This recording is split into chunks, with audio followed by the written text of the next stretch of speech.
This is Hans Scheil from the Finishing Well podcast. On Finishing Well, we help you make godly choices about Medicare, long-term care, and your money. Your chosen Truth Network podcast is starting in just seconds. Enjoy it, share it, but most of all, thank you for listening and choosing the Truth Podcast Network. This is the Truth Network. Welcome to Truth Talk Live. All right, let's talk. The truth is, I can't hide it, I can't hold it anymore. A daily program powered by the Truth Network. This is kind of a great thing, and I'll tell you why. Where pop culture, current events, and theology all come together. Speak Your mind. And now, here's today's Truth Talk Live host. When was your faith tested? That's the question today on Truth Talk Live. What's your story of when, your faith kind of got put to the test? God asked you to do something, or you felt led to do something, and the next thing you know, you were kind of out on this limb, and you're like, God, are you sure this is what you had in mind? What's your story? We would love to hear it. The number to call in and share is 866-348-7884, 866-348-7884. And again, the idea being, like, when was it tested? And the reason I'm bringing this up is actually we're so blessed to have with us one of the pro bull riders from the PBR event that's going on this weekend, the Greensboro Coliseum. His name is Michael Lane, and he's going to be on at the bottom of the hour. But about a year or so ago, I've been blessed for the last, 3 years to have some involvement with Cowboy Church that happens at these pro bull riders events on the day of the championship. Usually it's on a Sunday.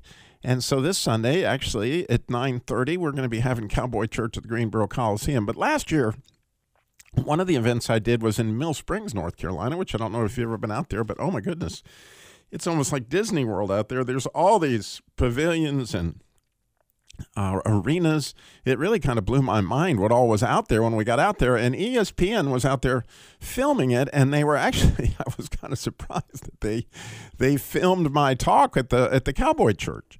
And so it was, the reason why I tell this about testing your faith is that after I spoke that morning at Cowboy Church last year, the gentleman who was filming it from ESPN came up and asked me if he could do a brief commentary, documentary on me. And I'm like, huh? What? And he goes, well, he said, I just got to tell you a story why it's kind of important to me to get an interview from you. And I said, okay. And so he said, when I came out here, I really had never thought that much about God or that much about religion or anything like that as I started working out here with these bull rider events. And this particular one, we have $1 million prize. And that these bull riders can win if they hit 3 championships in a row. I forget exactly the criteria. But anyway, it was a lot of money. And so he was interviewing all these different bull riders and why they would actually risk their lives for $1 million. And he said, when the first one told me, that it was based on their faith, it was based on his faith, that he believed, God was leading to do this and to, be a champion for God and those kind of things. I kind of wrote that one off because, there's a few in every crowd. He said, but then I interviewed the second one and he had the same faith. And I interviewed the third one and he had the same faith, which, by the way, you'd be amazed at the amount of faith that's out there at the rodeo and the type of family events that those rodeos really are, especially this one that I know is coming up this weekend in Greensboro. But the point is that this gentleman from ESPN, by the time, 6 or 7 of these guys made mention of their faith as being part of the reason that they had the courage to ride those bulls and ride them so effectively, that after he heard my talk, that day at Cowboy Church, where I'm sure I gave some of my testimony of, when God healed me from cancer and some of the falls from the tree and some of my places that God's come to my aid, especially in the one he wanted in particular was when I was afraid of the dark. And so it was fascinating to me that it was those bull riders did not realize that their testimonies, their faith, was leading this guy from ESPN to Christ. I mean, they just were, and his faith, you see, was happening because of the word of their testimony. And so the idea of this is like, you know, whatever you may be called to have done or doing, you know, when did that happen for you? And your testimony may encourage somebody out there who is listening today that may be in that same place. Like, this is the fourth or fifth time in a row I've heard something right along these lines. In other words, God was coming after the man from ESPN, and there may be somebody out there today that already is in Christ who just needs the encouragement, or maybe God's coming after them in some other way. You know, what is your story? 866-348-7884, 866-34-TRUTH. And so, you know, the one that I always think about, you know, where, you know, my faith was certainly tested is that maybe you've heard me share this before, but it's the one that immediately comes to mind is when, you know, actually it was in February of 2006. I was up praying about a lot of things when God, I felt, came to me and I felt he definitely called me to do the Christian Car Guy radio show. And, you know, he said that very thing, Robby, I want you to get on the radio and talk about what breaks your heart every day. And he knew that at that point in time, it was people going into crazy amounts of debt to buy cars. It really did break my heart every day. And I said, but Lord, if you heard my voice, you know, people go to college to learn how to talk on the radio and those kind of things. And then it was like, no, Robby, this is what I want you to call it, the Christian Car Guy Show. Here's what the logo looks like, which if you're watching on Facebook right now, is right behind me. That's what he actually showed me that picture that night. He told me, you know, what the show was to be about. It was to be a live call-in show. And all those details, and he was pretty clear. And I was like, okay. Well, the next morning I woke up and I was like, man, I just don't know if I can do this. And so I thought about that our pastor one time, Pastor Quartz at Calvary Baptist Church, one time preached a sermon that if God calls you to do something, he'll swing the door wide open. And if God calls, you know, somebody to be a pastor and they don't have a church, then chances are they weren't called to be a pastor. So I thought, well, this is my fleece. You know, I don't have a radio show. I don't know where I'm going to get a radio show. If God's calling me to do a radio show, you know, the only person I know is Stu Epperson, who had just, you know, we'd been friends for years, and I'd advertised on the Truth Network for years, actually since it started, because we were friends before. And so I went to Stu, had lunch with him, and hoping he would say, Robby, this is a crazy idea. He didn't. He said, best idea I've ever heard. How about this Saturday? We'll tell the rest of that story. But more importantly, we would love yours on the other side of this break. You got to call us, 866-348-7884, 866-34-TRUTH. We'll be right back. Truth Talk Live. You're listening to the Truth Network and truthnetwork.com.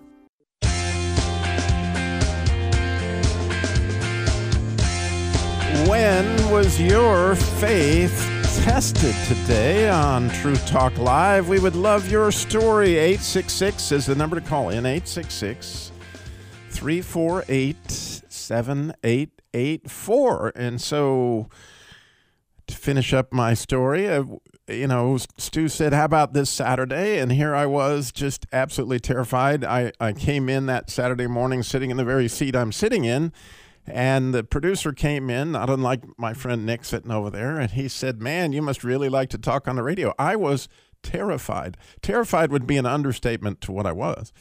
And thinking, okay, God, you got me into this. You know, you can imagine. Maybe you can't imagine, but I can imagine. Anyway, he said, well, you know, you must really like to talk. And I said, well, I'm going to have a bunch of callers. And he says, you're not going to get any callers. Nobody knows who you are. You better be prepared to talk for an hour. We can't have any dead air. Well, I wasn't prepared to talk for an hour. I was expecting people to call in. I had a bunch of questions. And so interestingly, God just totally, he tested me, but he bailed me out too because I just opened the show with like, would you think it's better to buy a car in the spring or the fall? Do you think it's better to take the rate or rebate? I had a bunch of questions that I would want to know if I could talk to a car person. And I just opened the show with those questions. And fascinatingly, the lines just lit up. And then I just sat on the phone like I could talk to anybody. And God pointed that show right to the direction I wanted to go in, or he wanted it to go in, which was about debt. And interestingly, God did swing the door wide open because about 6 weeks later, Charles Stanley and Stu somehow or another got together. They put it up on Sirius 161. And within 2 months, I was talking to all the country as the Christian car guy. And as you can say, he tested my faith. And for years and years and years and years, every time that producer pointed at me, I was terrified. But here we are today, and I got Vondra is in Jacksonville, Florida this morning, or this afternoon. Vondra, you're on Truth Talk Live. Good afternoon. Good afternoon. Thank you for having me on the air. I'm excited to hear your story. Oh, my goodness. Well, my story started from I was a little girl. I used to teach the furniture, and I remember my grandmother, she had one of those hair salons, and every time that she would have customers, I would harass the customers by giving them the Bible to read and asking them questions about the Bible. And it's like I was just in a teaching mode. And fast forward, many, many years later, I had a dream about teaching. And it terrified me. And I'm like, wait a second here. How can I teach Bible study, when I don't know anything? And the Lord reminded me, well, this is what I was preparing you for. You went to Bible school. You have taught, Sunday school. You are an acting evangelist in church. And I need for you to, to teach the Word of God.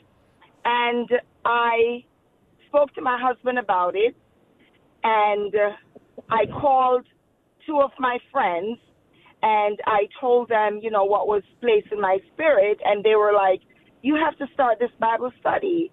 And so fast forward, I started teaching Bible study online during the COVID time. Oh man, that's hard.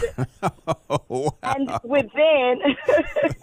within a month, I had about 25 members.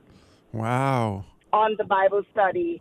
So, whenever the Lord places something in your spirit, whenever He planted that seed, it's for us to, to be obedient and allow Him to lead us in that direction.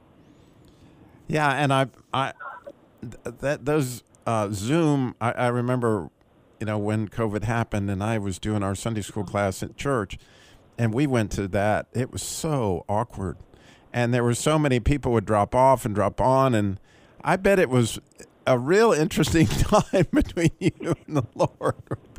But well, actually, it became even more interesting because half of the active members on the Bible study, they were unsaved people. Oh, wow. Really? Yes, and they faithfully logged on. Faithfully. And so were you able to lead some of them to Christ? Yes, some of them, and there's still quite a few. They're still a little stubborn. What, they're still logging in?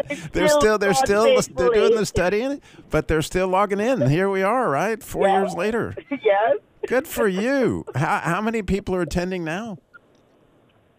Well, right now I have about 18 people. That's wonderful. And the people who decided not to come back, they are the saved ones. Well, hopefully they're out there doing their own. It's a multiplication thing. Yeah. And that's hopefully God's put it on their heart to go on and teach their own. Or that is absolutely wonderful. And so, how did you recruit the first batch? Well, actually, the first batch was actually my husband and my two friends. One of my friends, she's a Christian, and the other friend, she was not saved. And she was unsaved at the time. And I spoke to them, and they started recruiting other people. I didn't have to recruit anyone else.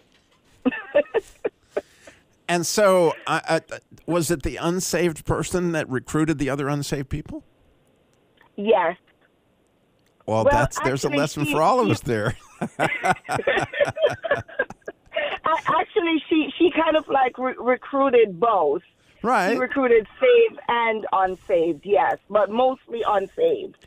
So this friend, is she one of those that came to Christ through this? Yes. How wonderful is that? And she must be a real influencer that she brought all those people to the original study, some of them not being believers. What a wonderful lady. That's a big part of it.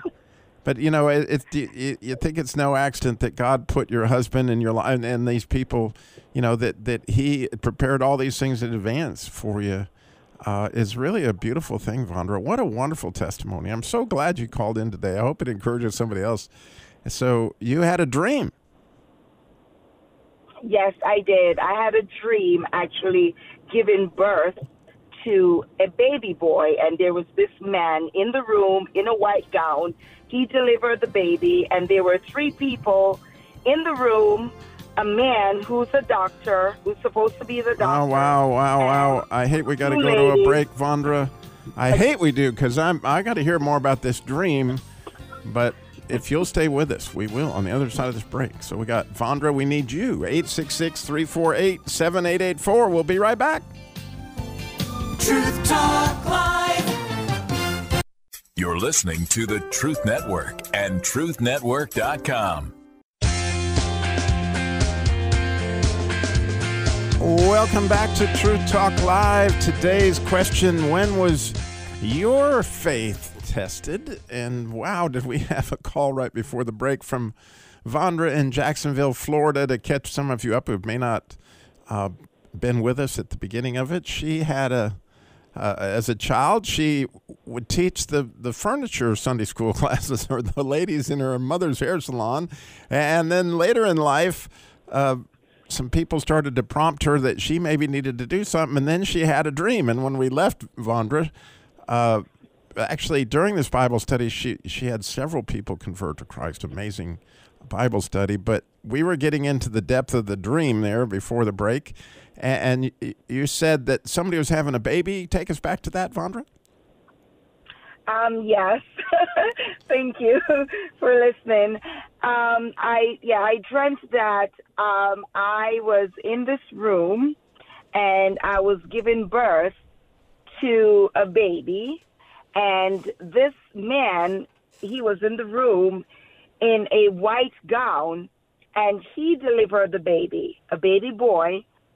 And a doctor, a male, he was in the room, but he did not, he was not a part of helping, the delivery. He was just standing there, and there were two other ladies, and they were standing there as well. But one of the ladies, she was shorter than the other lady, and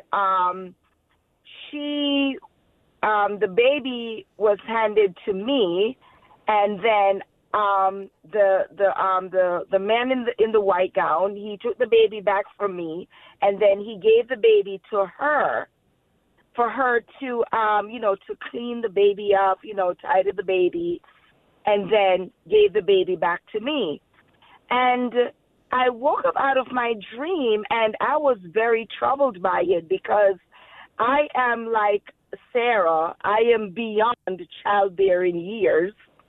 So I found it to be, a little weird. So I prayed about it, and I told, I told someone the dream, and that person actually interpreted the dream for me and told me that that I was giving birth to a ministry, and I will have, these 3 people being a part of it.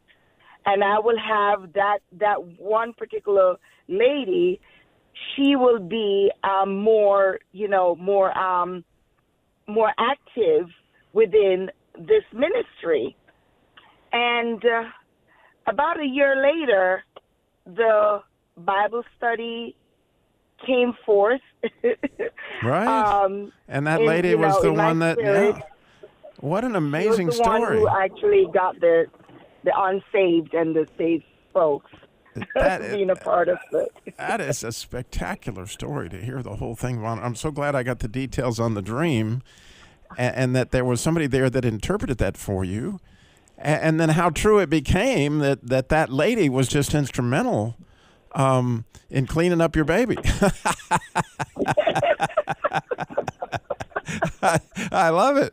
I mean, it's awesome. I have to tell you that this is good. I'm going to be pondering this particular story for days. I love it. I love it. Thank you so much, Vondra, for calling in today. And certainly what a great testimony. I appreciate it so much. God bless.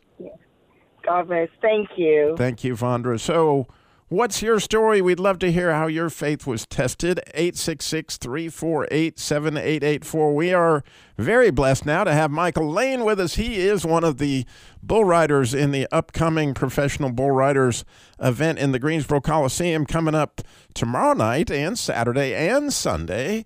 And Michael, I was telling them at the beginning of the show that, it takes a lot of faith to be tested to get on one of them bulls, I imagine. It does. It does. It keeps you close to him. I have no. I guess I have some sense of that when I went to get on the radio the first time. It did force me right into his arms, but it's a big part of what you guys do. And I was telling him, were you in Mill Springs back last summer at that event? I was. And there was a gentleman there from ESPN, and he was filming that. And he came up to me after I did Cowboy Church and talked about that he wanted to do an interview with me because you guys had so impressed him. He said he never thought much about God until he started interviewing bull riders. And you guys all impressed him so much with your faith that he himself was beginning to come to faith. Were you involved in that? Do you know what I'm talking about? I don't recall it, but yeah, I mean, we truly believe, that God has given us the ability to do what we do. We trust him every time that we go to do our job. And so for those who I'm sure are interested, I know I am, how do you view your job? What is it that how is it that you go about, doing that?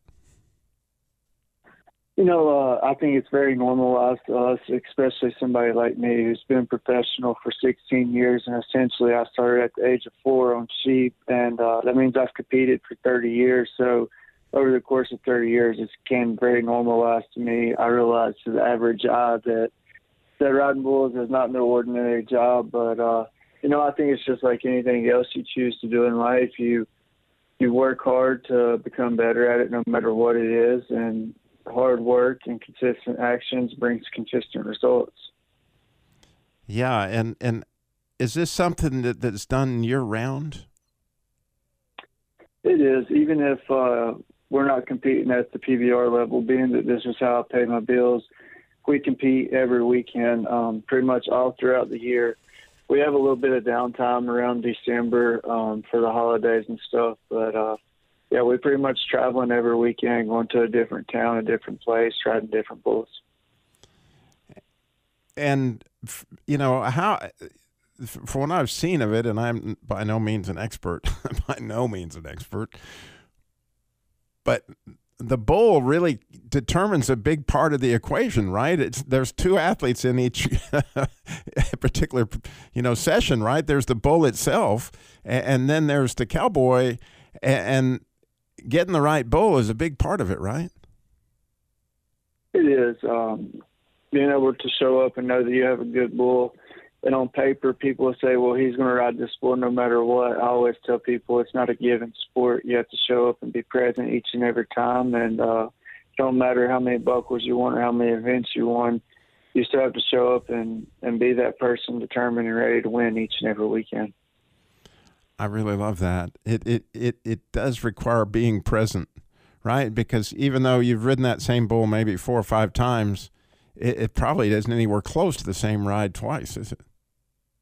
Yeah, the 6th time he could throw you off, even though you have rode him 5 times. It's definitely a thing that you have to be there present, and each and every time you nod your head, or you're not guaranteed nothing. And so what's, I guess as a radio talk show host, you got this producer that at some point in time is going to point at you and tell you you're on the air. And in your case, you nod your head. What's that like, the moment before you nod your head? I mean, you guys, you obviously putting on your game face, it looks like. Yeah, for sure. I mean, over the years you've learned to adapt and, I would say calm the chaos, because in that moment there's so much going on, so much that could be going through your head, but you have to learn to eliminate all of that and keep a calm, cool, clear mind.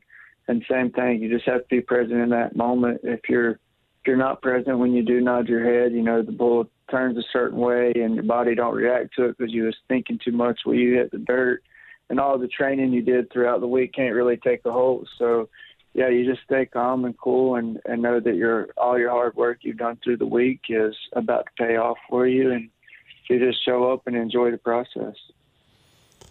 I love that. A few weeks ago, I interviewed King and Country, which you may know, or pretty well-known Christian artist that did the movie that just came out, Unsung Hero, about their mom. And they were telling me about the process about writing, songs, same kind of thing, and it's fascinating to me that what they described about getting rid of all the clutter and just being present and all the things that you just described are almost identical to, just radically different professions, Yeah, for sure. Yeah, I think at any high level of competition, whether it's them writing a song or competing on a football field, baseball field, or even, putting your hand in the bull rope, I think it all, once you reach a certain profession, it all requires the same mindset. Yeah, and God kind of gives you that. And so how fun. Well, we got another whole segment with Michael. Again, this PBR event is coming up this Saturday, so you can still get tickets. It's at 7:45 tomorrow night, and then Saturday night and Sunday morning. There's Cowboy Church at 9:30. Join us. We're going to be there. I'll be there. I'm going to look forward to seeing you. It's all happening this weekend at the Greensboro Coliseum, but this is going to be right back with more Truth Talk Live. Stay tuned. You're listening to the Truth Network and truthnetwork.com.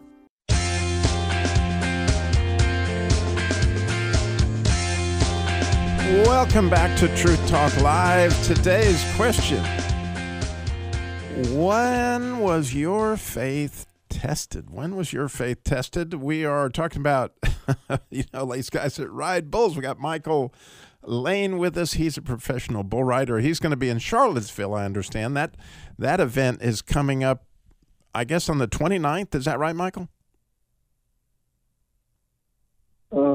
It's actually on the September 21st. Oh, it's next. It's a week from Saturday. Okay. And, yep. Oh, it is this Saturday. So it's in Charlottesville. This Saturday. Yeah, okay. Charlottesville. So we got a lot of folks listening today in Richmond and Roanoke and all those places. So, the people in North Carolina down here, they go to Greensboro, but you can go see Michael is in Charlottesville.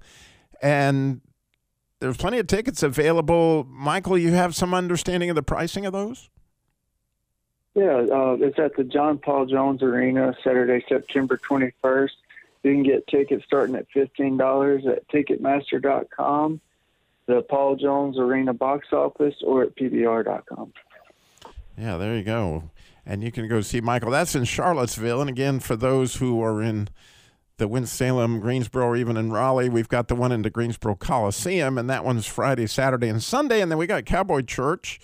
It starts at 9:30 on Sunday morning, and you can come to that for free, by all means. But, of course, to get into the rodeo, you got to buy tickets, and it's going to be exciting. I will be there. I'm really looking forward to seeing you. And so, Michael, I can't help but think that when you have done this as many years as you've done it, would there be a story where you kind of felt like, man, I don't know that I want to do this anymore, but God kind of got you back up on the saddle?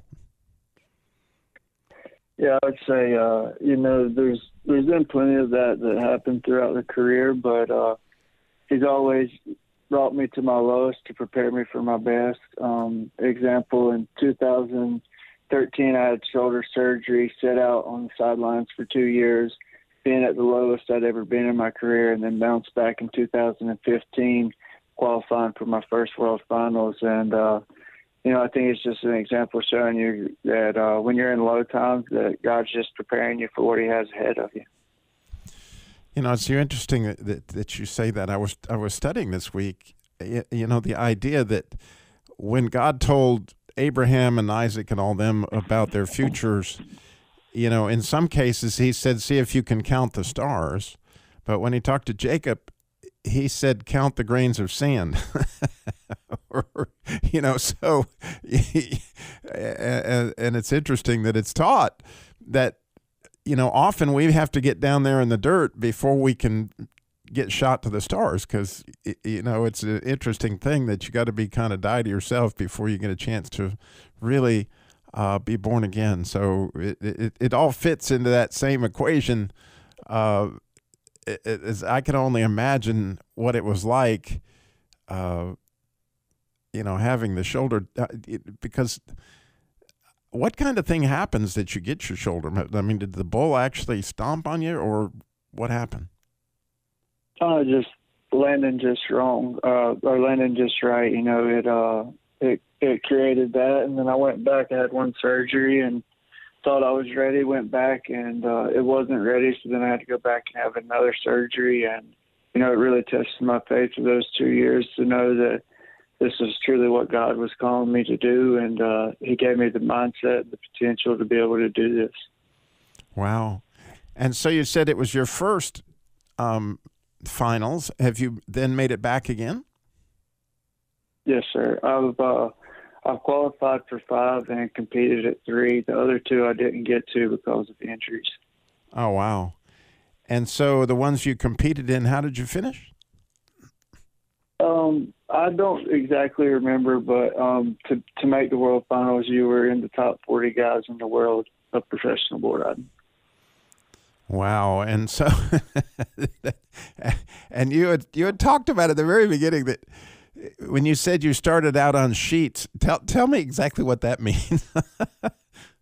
Yeah, so it's called mutton busting in the Western lifestyle.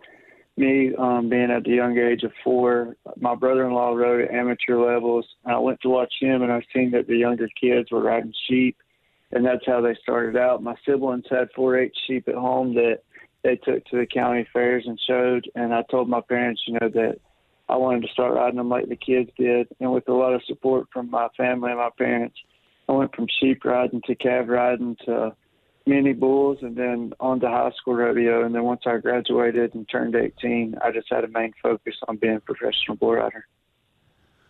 Wow. And so did they put the strap on the sheep and all that kind of the same kind of thing? Yeah, I mean, you just basically get all of the sheep and hold on to its wool, and that's where it all begins. The adrenaline starts at a young age. Wow. Wow. So how did it go? I mean, do you remember any of those rides when you were 4? I mean, there was so much of it going on. We had about 50 head of sheep at home where my siblings were showing them during shearing season. I can just remember they would shear one, and I'd get on it, and I'd ride it as far as I could. And then by the time I got back to the barn, they'd have another one about sheared and ready to go, and I would just get on it. So during shearing season, I'd ride, every day, get on a sheep. So then it made it when we went to the competitions that it was just normalized for me. Wow. I didn't know that. And then I never knew that they rode calves. And so after you graduated, so how old were you when you went to the riding the calves? I would have probably been 6, 7 years old when I started on calves. Rode sheep probably till I was 5, and then rode calves. And went from rode calves for probably 2 years, and went to mini bulls, and from mini bulls on to high school rodeo bulls, which aren't as high of caliber of bulls to help you get things figured out. Wow, and that's quite a graduation, but I guess it's the way that all of life goes. But when you think about a 4 or 5 year old child, I mean, the sheep's pretty big, compared to that, and that's really outstanding. And so you went all the way through high school, and so when you say you've been doing it for 30 years, I guess you're 34 now. Yes, sir. So it's quite a career. And then, how about this year? Have you qualified this year, or would you still have a chance to qualify for the World Championship? Yeah, with how things play out now, the PBR has changed things. So our main season only runs for the first 6 months of the year, and I actually competed in Fort Worth, Texas, back in May at our World Finals. Went there, and then I think 2 weeks before that, our Velocity Finals were in Corpus Christi, Texas, which is in South Texas. And I competed at both of those finals, and now we're working towards the Challenger Finals, which is held in Vegas next month. Oh, really? Really? And are you going to be in Mill Springs on October? I think it's October 3rd and 4th. You have to qualify for that event, and I don't know if I've qualified yet. Just kind of have to wait and see. Because I'm understanding I get to do that one too, so I'd like to meet you. Undoubtedly, that would be very fun. After hearing, I learned so much today about that I had really no understanding. And so, are you comfortable sharing a little bit about your faith? Yeah, sure. So, how did that come about? Just being a young age, my parents had me in church, and I grew up with my parents teaching me about God, and all of my brothers that I ride bulls with were all real close to the Lord, and we all share each other's. A lot of times if we're in a group together, we'll wake up in the hotel room and have scripture together, and we all know that He's the reason that we're able to do what we do. And so your brothers are still with you to this day? Being that I'm older in the event, I still have a few of my buddies that I call brothers that are still around, but a lot of them have faded away and went their own ways. But there's still 2 or 3 of them from the area that still compete with me as well. Oh, I'm really glad that you called them brothers, because that's really what they are, right? When you get up and study the Word together, and obviously in that kind of sport, there's, I imagine, a lot of folks drop out early from injuries. It's got to be something that's totally disheartening, right? Yeah, for sure. And you really, really learn to know what God sent you here to do and be. And I think just showing your strength through dedication to one thing really inspires others in the way that God wants me to inspire them. And are you married, Michael? Yes, sir, I have been. Currently not no more. I have 2 little girls, though, that are true blessings, and they travel and go everywhere with me. One's 3 and one's 5. And, really? We share life together, and they say the Lord's Prayer that my kids taught me at their age. We say grace. God is great. God is good. Let us thank Him for this day. By His hands we are blessed. Give us, Lord, our daily breath. And they both know that, and they both say it with me before every time I ride, and we say it when we eat, and say it when we wake up, we say it when we go to bed. So I'm trying to share that with my kids at a young age, just like my parents did for me. Oh, I'm so glad that you have them there with you, and they are a blessing. And it's fun to, a lot of times our kids teach us, right? Oh, most definitely. I mean, that's one of the funnest things about the whole thing. Again, we're going to mention one more time the Pro Bull Riders event. It's going on in Charlottesville, Virginia, starting tomorrow night, right? Yeah. No, the 21st. On the 21st. So that would Saturday, be, that'd be this coming Saturday and then Sunday. And so you want to make tickets are as low as $15 for that one. And then here in Greensboro at the Greensboro Coliseum starts Friday, and that one's Friday, Saturday, and Sunday. And we got Cowboy Church coming up Sunday at 9:30, and that's at the Greensboro Coliseum. Pro Bull Riders, it's great stuff. Thank you so much, Michael, for being with us. God bless.